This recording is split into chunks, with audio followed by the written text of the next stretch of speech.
আসসালামু আলাইকুম এভরিওয়ান, আশা করি সকলেই ভালো আছেন। তো আজকে ভিডিওটা নিয়ে আইলাম।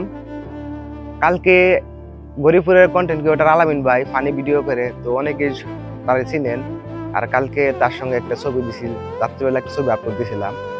তো ছবিটা দেখে অনেকেই বলতেছে যে তার কি হয়েছে, অনেকেই হয়তো জানেন না তার কি হয়েছে। তো এই বিষয়ে আজকে কথা বলতেছি যে তিনি একটা ভিডিও করছে আগুন দিয়ে ভিডিও করার পরে ভিডিওটা দেখেন, আমার দেওয়া আছে এখানে।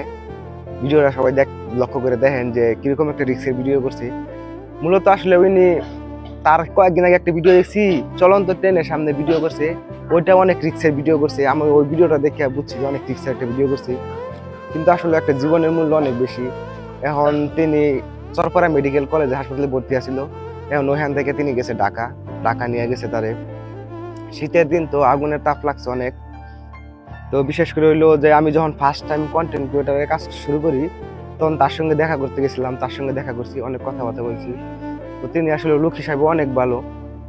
গরিপুর তার বাড়ি, আমাদের ময়মনসিংহ সদরের মধ্যে পড়ে, গরিপুর ময়মনসিংহ বিভাগের মধ্যে পড়ে।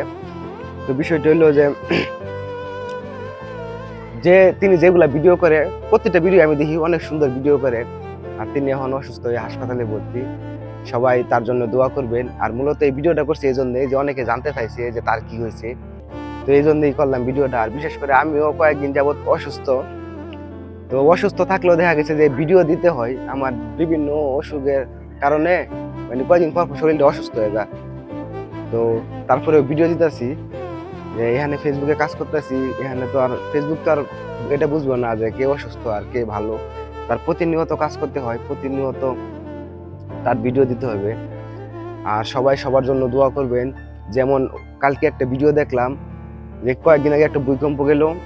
তো কালকে একটা ভিডিও দেখলাম যে ডিসেম্বরের 5 তারিখে, শুক্রবার পরে, তো তখনও নাকি একটা ভূমিকম্প লাড়া দেওয়ার আশঙ্কা আছে। মানে বৈজ্ঞানিকরা আর কি করছে, এটা নিয়ে আর কি গবেষণা করতেছে।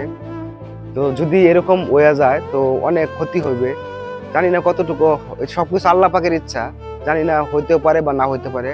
কিন্তু যদি হয়ে যায় তাহলে তারা একটা ধারণা করছে যে ঢাকা শহর অনেক লোকজন মারা যাবে, অনেক বিল্ডিং ভাঙিয়া পড়বো আর কি।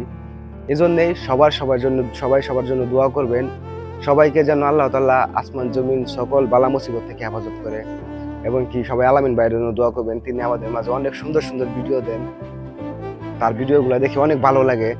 তো আমি মনে করি যে আলামিন ভাইয়ের অনেক পরিচিত লোক আছে দেশে বিদেশে, অনেক মানুষে তার ভিডিওগুলো দেখে অনেক সুন্দর হয়েছে, সুন্দর মতো করে ভিডিওগুলা। তো তার জন্য, আমার জন্য, আর বিশেষ করে সবাই সবার জন্য দোয়া করবেন। আমরা এখানে আসার গ্যারান্টি আছে, যাওয়ার কোনো গ্যারান্টি নাই, আমরা যে কোনো সময় মারা যেতে পারি।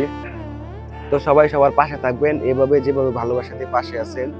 আর সবাই সবার জন্য দোয়া করবেন, আল্লাহ তাআলা যেন আমাদের সকলকেই আসমান জমিনের সকল বালা মুসিবত থেকে হেফাজত করে। সম্পূর্ণ ভিডিও দেখার জন্য অনেক অনেক ধন্যবাদ। আর আমি জানি না কতটুকু আপনাদেরকে বুঝাইতে পারি, আমি হয়তো ঠিকমতো কথা বলতে পারি না, তবে আমি নিজের দিক থেকে যেমন ভাবে পারি তেমন ভাবে আপনাদের মাঝে উপস্থাপনা করার চেষ্টা করি। তো যাই হোক, সবাই সবার জন্য দোয়া করবেন। আর যেভাবে ভালোবাসা দিয়ে পাশে আছেন, এভাবে ভালোবাসা দিয়ে পাশে থাকবেন। সম্পূর্ণ ভিডিও দেখার জন্য অনেক অনেক ধন্যবাদ। আসসালামু আলাইকুম।